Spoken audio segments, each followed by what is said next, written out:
안녕하세요. 40대 여성입니다. 어디서부터 시작해야 할지 모르겠네요. 저도 제가 이런 막장 드라마 같은 사연 속 주인공이 될 거라곤 상상도 하지 못했거든요. 하지만 미친 시어머니의 횡포를 더 이상은 두고 볼 수만은 없어서 남편과 큰 결심을 내렸습니다. 남편과 제 사이에는 아이가 둘 있습니다. 아들 하나, 딸 하나, 2살 차이 나는 남매입니다. 제 입으로 제 자식들 자랑하면 고슴도치도 지 새끼는 이쁘다고 한다며 비웃으실 분도 계시겠지만 저희 애들은 정말 신통방통합니다.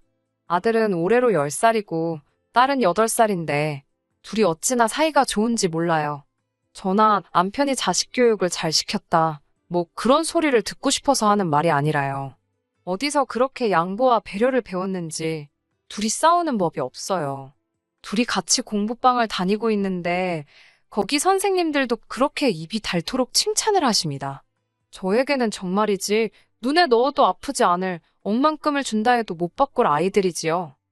이런 아이들의 아버지인 남편과는 지인의 소개로 만났습니다. 남편은 직장을 다니는 평범한 회사원이고요. 형제는 없습니다. 말이 나와서 말인데 외동아들이란 소리를 듣고는 처음엔 소개받지 않으려고 했어요. 저와 가장 친한 친구가 4대 독자라는 남자와 결혼을 했는데 연락만 했다 하면 죽는 소리, 앓는 소리가 보통이 아니었거든요. 그래서 전 무조건 형제든 자매든 누군가 더 있는 남자와 결혼하고 싶었네요. 하지만 제 사진을 본 남편이 지인에게 자리 좀 꼭 만들어 달라고 어지간히 사정을 하더랍니다. 결국 지인이 저에게 사람 하나 살리는 셈 치고 나가보라고 부탁을 했고 그렇게 만나게 되었네요. 솔직히 외동아들이라고 해서 이기적이진 않을지 잘난 척을 하진 않을지 만나기 전까진 정말 별의별 상상을 다 했었어요. 그런데 막상 만나본 남편은 너무 괜찮은 남자였습니다. 어떻게든 저에게 잘 보이려고 전전긍긍하는 모습이 귀여웠고 무엇보다도 카페나 식당에서 직원들을 대하는 태도에 예의가 갖춰져 있었지요. 사실 저한테 잘하는 것도 중요하지만 다른 사람들을 어떻게 대하는지만 보고도 이 사람이 어떤 사람인지 어느 정도 파악할 수 있잖아요. 그런 면에서 남편은 합격이었지요. 이후로도 남편은 일주일에 2번씩 꼬박꼬박 데이트 계획을 세우고는 저를 불러냈습니다. 물론 저도 그런 남편이 싫지 않았기에 항상 즐거운 마음으로 남편을 만났고요. 그렇게 저희는 얼마 지나지 않아 사귀는 사이가 되었습니다. 이미 그 당시 남편은 33, 저는 31로 적은 나이가 아니었기에 결혼을 전제로 한 만남이었지요. 결혼을 전제로 한 어른들의 연애였던 탓인지 저희 둘의 관계는 빠르게 깊어져 갔습니다. 사귄 지 8개월 만에 남편은 프로포즈까지 했고요. 반지가 든 상자를 얼마나 오랫동안 몸에 지니고 다닌 건지 상자 모서리가 다 해져 있을 정도였지요. 아무튼 프로포즈까지 받고 나서야 비로소 시부모님을 만나 뵙게 되었습니다. 남편이 촌스러운 부분이 있긴 했어도 워낙 성실하고 예의범절이 몸에 밴 사람이었기에 막연히 시부모님 되실 분들도 좋은 분들일 거라고 교양 있는 분들일 거라고 기대했네요. 하지만 이제 와서 하는 말이지만 어떻게 저런 부모에게서 남편 같은 사람이 나왔을까 싶을 만큼 너무 구시대적인 발상을 가지신 옛날 분들이셨어요. 저희 어머님은 당신이 아들을 낳아 키웠다는 사실에 어마어마한 자부심을 가지고 계신 분이셨어요. 어머님께선 단지 당신의 잘난 아들을 자랑하고 싶은 게 아니라 당신이 아들을 둔 여자라는 사실에 큰 의미를 부여하셨지요. 인사를 드리러 갔던 날 들려주신 이야기가 잊혀지지가 않네요. 남편을 당신 옆에 앉히시고는 당신이 아들을 낳던 날 병원에서 있었던 일이라며 어떤 이야기를 들려주셨습니다. 당시 어머님께선 남편을 낳고 여러 사람이 함께 쓰는 병실에서 몸을 푸셨답니다. 각자의 자리가 얇은 커튼 한 장으로 구분지어져 있었는데 당신보다 먼저 들어와 누워있던 여자가 대성통곡을 하더래요. 그래서 어머님은 아이를 낳다 애가 죽었나 싶었답니다. 하지만 알고 보니 그 여자는 2번째 출산이었고 또 딸이라서 그렇게 울고 있었던 거라네요. 그 집 시부모님까지 와서 아이고 소리를 해대는데 어머님도 그 여자가 딱 하더랍니다. 차라리 애가 나오다 죽었으면 동정이라도 받지 싶어서요. 그러면서 절 보면서 딸을 둘씩이나 낳았으니 얼마나 박복한 여자냐입니다. 재미있는 이야기도 아니었고 도무지 어떻게 반응을 해야 할지 모르겠더군요. 그도 그럴 것이 저에겐 3살 어린 여동생이 있었으니까요. 게다가 어머님께선 이미 식사 전에 제 가족관계에 대해서 들으신 상황이었어요. 아무리 하고 싶은 이야기가 있다고 하더라도 듣는 사람을 고려하는 게 정상 아닌가요? 이건 뭐 배려가 없으신 건지 생각이 없으신 건지 어느 쪽이든 나을 건 없었지만요. 정말이지 어머님은 거침이 없으셨습니다. 지금의 저라면 당장이라도 그 자리를 박차고 일어났을 테지만 벌써 10년도 더 된 이야기입니다. 그때만 하더라도 인사드리러 간 자리에서 며느리감이 뛰쳐나간다? 저로서는 상상할 수 없던 일이었어요. 그래도 딴에 기분 나쁜 티는 내보겠다고 어머님께 말씀은 드렸습니다. 지금 하시는 이야기 다른 곳엔 가서 하지 마시라고요. 아마 듣는 사람들 전부 속으로는 어머님이 이상한 사람이라고 욕할 거라 했지요. 그러자 어머님께선 아들 못 낳은 여자들이나 질투하지 아들 있는 여자들은 다 자기 같은 마음일 거라대요. 무식한 어머님 때문에 결혼을 엎어버리자니 남편은 너무 좋은 사람이라서 선택 결정을 내릴 수 없었습니다. 남편은 어머님이 저런 사고방식을 가지고 계신 줄도 몰랐고 그게 큰 문제라는 것도 인식을 못하는 듯 했어요. 그도 그럴 것이 어찌됐건 아들 사랑이 끔찍하셨던 어머님께선 적어도 남편에게는 세상에 하나뿐이자 헌신적이신 어머니셨으니까요. 제가 확실히 결정을 내리지 못하자 남편은 살면서 시부모님을 모시고 살 일도 없을 거고 자기가 저 힘들지 않게 중간에서 처신을 똑바로 할 거라며 자기만 믿고 결혼해달라고 저에게 매달렸습니다. 그리고 실제로 이후로 결혼식에 이르기까지 어머님은 저에게 그 어떤 별난 요구도 하지 않으셨어요. 심지어 남편이 시골리기 전까진 아직 저는 며느리 아니라며 연락처도 알려하지 마시라 했다더군요. 덕분에 결혼 전까지 어머님과 부딪힐 일은 전혀 없었고 무탈하게 결혼식을 치를 수 있었네요. 그렇게 저희는 결혼식을 올렸고 저는 조금씩 어머님께 마음의 문을 열었습니다. 어찌됐건 이젠 한 가족이 되었으니 제가 어머님과 잘 지내는 게 남편 입장에서도 마음이 편하지 않겠어요? 남편이 친정에 워낙 잘하기도 했습니다. 자기가 알아서 안부 전화도 드리고 아버지께 먼저 낚시를 가자거나 산에 가자거나 사실 저희 아버지께서도 아들이 있는 친구분들을 종종 부러워하시긴 했어요. 그래서 저도 제 딴에는 그 아쉬움을 달래드리려고 일부러라도 아버지랑 보내는 시간을 갖곤 했는데 그 역할을 남편이 알아서 도맡아 해주니 고마운 마음이 컸지요. 그리고 남편의 그런 모습을 지켜보고만 있을 수는 없었고요. 다행히 어머님께서는 저의 노력을 알아주신 건 아니지만 딱히 밀어내지도 않으셨고 저는 이렇게 모든 것이 자리를 찾아간다 생각했습니다. 그리고 얼마 지나지 않아 저에게 아기 천사까지 찾아왔지요. 말이 나와서 말인데 이때 약간 양쪽 어른들의 차이를 엿볼 수 있었네요. 친정부모님께서는 태어날 손주도 손주지만 당신 딸 어떻게 되는 거 아닌가 싶어서 전전긍긍이셨습니다. 아들이면 어떻고 딸이면 어떻냐며 제 건강부터 챙기라고 오로지 제 안위만 염려하셨지요. 반면에 시부모님의 반응은 친정과는 사뭇 달랐습니다. 기왕 낳는 거 떡두꺼비 같은 아들 하나 낳으라시며 출산 후 회복을 걱정하는 저에게 여자 몸은 원래 애를 낳으면 더 건강해진다고 신경 쓸 거 없다셨어요. 떡두꺼비라는 단어도 웃겼지만 어쩜 그렇게 며느리 걱정은 하나도 안 해주시는지 서운한 걸 넘어서 섭섭하고 슬프더라고요. 남편은 속으로는 걱정하고 계시는데 표현이 서투르셔서 그런 거라며 마음 쓰지 말라고 절 달랬지만 임신했을 때는 원래 별거 아닌 거에도 예민해지고 서운하잖아요. 그래서인지 지금도 머릿속에 그때 그 모습이 한편의 영화처럼 생생하게 떠오르네요.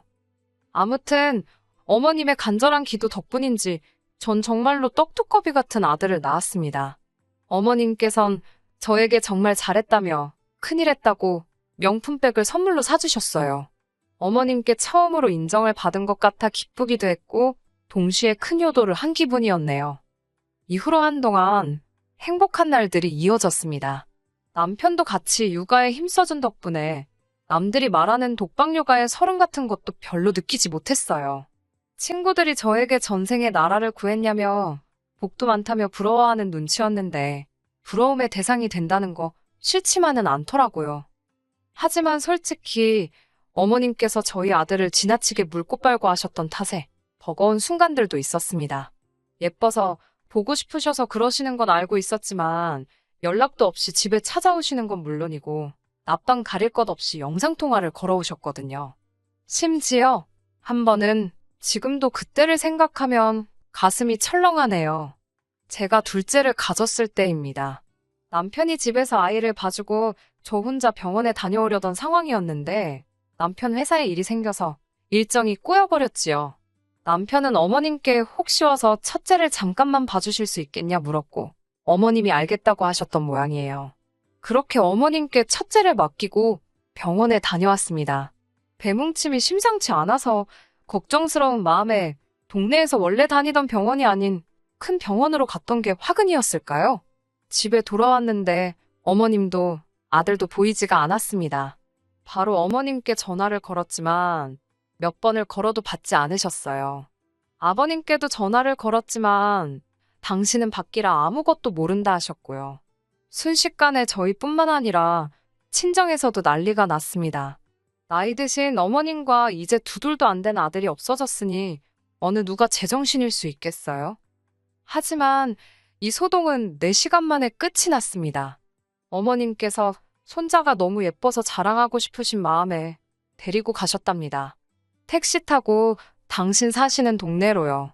그리고는 평소 당신이 다니시던 문화센터며 이웃집에 속된 말로 순회 공연을 다니셨더군요. 어떻게 두 돌도 안 된 그 어린애를 데리고 그러실 수가 있는지 이해를 할 수가 없었어요. 너무 화가 나고 미쳐버릴 것만 같았습니다. 뱃속의 둘째에게 얼마나 큰 스트레스가 전해질지 안 봐도 뻔했지요. 저는 울고불고 남편에게 2번 다시 어머님께 애 안 맡긴다고 악을 썼습니다. 친정 부모님께서도 사돈이 너무 하셨다며 한마디 하시더라고요. 그러자 어머님께선 할머니가 손자 이뻐하는 게 이렇게 욕먹을 일이냐며 억울하다 하셨습니다. 그래도 현장에 와 있던 경찰까지 다른 게 유괴가 아니고 이것도 유괴라고 2번 다시는 이러지 마시라고 어머님께 한마디 하니까 좀 잠잠해졌지만요. 이후로 한동안 어머님과 부딪히는 일 없이 지냈습니다. 정확히 말하자면 왕래를 최소화했기 때문에 부딪힐 기회가 거의 없었다고 하는 게 정확하겠네요. 명절이나 어버이날처럼 특정한 때에만 반드시 남편과 함께 찾아뵈었습니다. 제사라던가 생신이라던가 어쩔 수 없이 며느리 도리를 해야 할 때를 제외하곤 발길을 끈다시피 했지요. 어머님께서 아들을 보고 싶어 하실 때면 주말에 남편이 데리고 가는 시기였습니다. 사실 어머님께서도 손자만 보여주면 며느리 너까지 건 어째도 좋다는 시기셨고 저도 남편과 어머님 사이를 아예 끊어놓겠다는 심정은 아니었기 때문에 이렇게 지내는 데 있어 별다른 문제는 없었어요. 그러다 다시 시댁에 오가게 된 건 둘째가 어느 정도 자랐을 무렵부터입니다. 둘째가 어린이집을 다니기 시작하면서 할머니 할아버지에 대해서 배웠던 모양이에요. 하루는 제게 왜 맨날 아빠는 오빠만 데리고 할머니 댁에 가냐고 자기는 언제 데려가냐고 물었습니다. 솔직히 남편에게 둘 다 맡기자니 미안하기도 하고 그래서 보통은 어머님이 좋아하시는 아들만 남편하고 보내고 있었는데 딸은 그게 서운했나 싶더라고요. 제가 너무 제 기준으로만 생각했다 싶어서 딸한테 미안했네요. 그때부터는 다시 왕래를 시작했습니다. 어머님께서는 저더러 못하러 왔냐며 핀잔을 주셨고 타박을 하시기 일쑤였지만 그래도 딸을 위해서 참았습니다. 굳이 할머니와 엄마 사이가 안 좋다는 걸 아이가 알게 할 필요는 없었으니까요.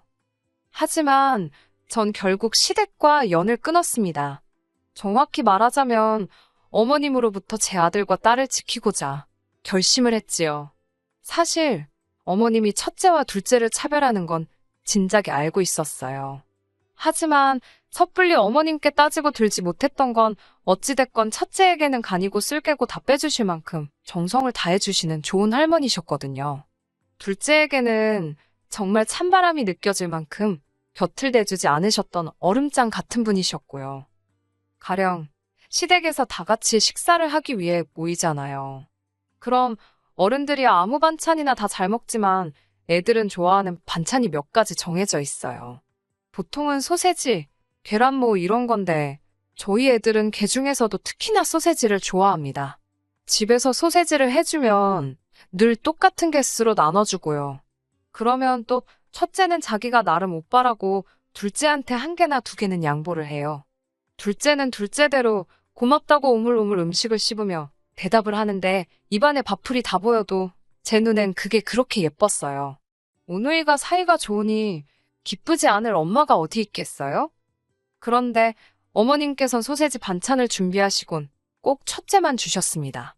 당신 옆에 그릇을 놓고는 첫째가 밥 한 술 뜰 때마다 하나씩 집어주셨어요. 둘째가 할머니 저도 주세요 하니까 넌 여자애가 무슨 식탐이 그렇게 많냐며 무안을 주셨지요. 애들이 어려도 누가 누구 싫어하는지는 다 알아차리거든요. 할머니가 둘째를 미워한다고 생각했는지 첫째가 삐져서는 그 좋아하는 소세지를 더는 안 먹더라고요. 첫째도 나름대로 속이 있는 거였지요. 이뿐만이 아닙니다. 걸핏하면 말투 가지고, 앉아있는 자세 가지고, 하다못해 생리현상 가지고, 솔직히 10살도 안 된 애가 실수를 안 하는 게 이상한 거 아닌가요? 그런데 꼭 같은 실수를 해도 딸한테만 그렇게 구박을 하셨습니다. 차라리 엄마인 저한테 뭐라고 하시면 좋겠는데 그것도 아니고 애한테 뭐라고 하시니까 결국 언젠가부터 첫째고 둘째고 안 데려가게 되었습니다. 남편에게도 못 데려가게 했어요. 애들 교육이 안 좋다고 이거 정서적 학대라고 남편은 자기 부모님이 아기가 있어서 그러는 것도 아닌데 아예 애들을 안 보여드리는 건 너무한 것 같다며 저에게 서운함을 표현했습니다. 그래도 저에게는 어머님 아버님이 서운해하실 것보단 제 자식들이 건강하게 자라는 게 중요했어요. 그렇게 한두 달쯤 지났을까 어머님께서 저희 집으로 쫓아오셨더군요. 쫓아오셨다고 말하는 이유는 정말 벨도 누르지 않으시고 현관문을 미친 듯이 두들기셨거든요. 게다가 경찰까지 대동을 하셨더라고요. 나중에 알고 보니 제가 당신 손자를 납치해갔다고 신고를 하셨답니다. 황당하고 어처구니가 없어서 제가 그 납치당한 손자의 엄마라는 이야기는 못 들으셨냐고 경찰에게 물으니 경찰도 어이가 없는지 어머님께 화를 내더라고요. 지금 장난치시는 거냐고 공무집행방해 현행범으로 체포가 되셔야 정신 차리실 거냐고요. 하지만 어머님께선 그런 경찰과 저를 뚫고 집 안으로 뛰쳐들어가셨어요. 그리고는 제 아들을 들쳐 업으시곤 저더러 너는 네 딸이나 끼고 살라고 네가 뭔데 할머니랑 손자 사이를 끊어놓으려 드냐입니다. 당신 아들 씨하시고 핏줄인데 네가 뭔데 난리냐며 저에게 악을 쓰시더라고요. 쓸데없이 계집을 낳아가지고 차별이네 뭐네 헛소리나 나오게 만들었다나요. 당신 손녀가 바로 앞에 있는데 어쩜 저런 잔인한 말을 거리낌 없이 해대실 수 있는지. 그때 남편 목소리가 들렸습니다. 남편이 어디서부터 들었는지는 모르겠지만 어머님으로부터 아들을 뺐더라고요. 그러더니 어머님 지금 제 정신이시냐며 어머님께 당장 나가시라 고래고래 소리를 질렀습니다. 지금 내 딸한테 무슨 소리를 하시는 거냐며 애는 할머니 없이는 커도 엄마 없이는 안 되는 거 모르시냐며 이후의 일은 말씀드리지 않아도 예상이 가실 거예요. 그런 개판이 없었습니다. 경찰도 고함만 두어 번 치곤 어머님을 강제로 끌고 나가느라 정신이 없었고요. 남편은 씩씩대고 있지. 저는 저대로 진이 빠져서는 그 와중에 저희 애들이 이걸 다 보고 들었다 생각하니 어찌나 분이 나던지 속된 말로 눈 뒤집어지는 줄 알았네요. 결국 그날 밤 남편에게 어머님인지 우리 가족인지 선택하라 했습니다. 그동안은 어머님께 좋은 아들 노릇을 하든 어쩌든 신경 쓰지 않았다. 부모 자식 사이를 내가 뭐라고 이래라 저래라 하나 싶어서 아무 말도 안 했다고요. 하지만 이러다 어머님이 나랑 내 자식들 사이 끊어놓게 생겼다고 내 딸 가슴에 대못 박으실 것 같다고 앞날이 뻔한데 가만히 두고 볼 수만은 없다고 당신 똑바로 노선을 정하라고 했습니다. 그러자 남편은 황당하다는 듯 저를 쳐다보더니 당연히 우리 가족이지 무슨 소리를 하는 거냐입니다.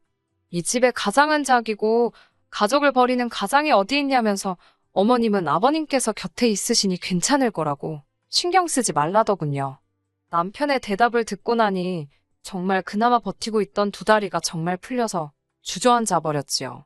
그래도 내가 결혼 생활을 헛하지는 않았구나. 이후로 저희 아이들은 아동심리 상담을 받으며 조금씩 그날의 기억을 지워가는 중입니다. 벌써 2년이란 시간이 흘렀지만 아들도 딸도 할머니를 찾지 않는 거 보면 그날의 기억이 어지간히 지독했던 모양이에요. 최근에 남편이 저에게 말은 안 했지만 눈치가 어머님께서 남편에게 종종 연락을 하시는 듯 합니다.